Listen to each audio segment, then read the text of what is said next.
Hello mga boss, so nandito tayo sa parking dito sa Camp Park.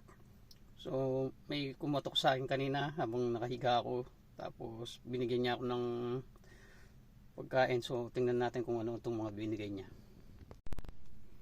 Ayan, so ito yung mga binigay niya. Binigyan niya ako ng mushroom. Hindi ko alam kung saan ko gagamitin to. Ayan. Tapos binigyan niya ako ng Jupiler, isa itong beer. Ito alam ko kung paano iinumin to. Tapos ito cafe latte. Hindi pa ako nakainom ng ganito. Try natin mamaya. Tapos itong mga naka plastic, ito ano ba to, hindi ko rin alam. Ito karne, ilalagay natin sa freezer natin mamaya.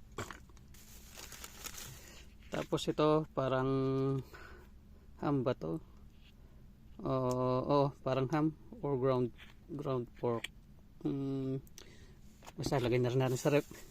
Tapos ayan, ito prutas, ano ba kasing tawag dito? Pomegranate, yan. Tapos ano pa ba to?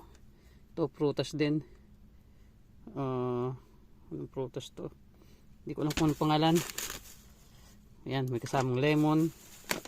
Tapos ito kamatis, maliliit na kamatis. Tapos ito pa, ito yan, kamatis ulit, puro kamatis. So yun yung mga binigay niya sa akin.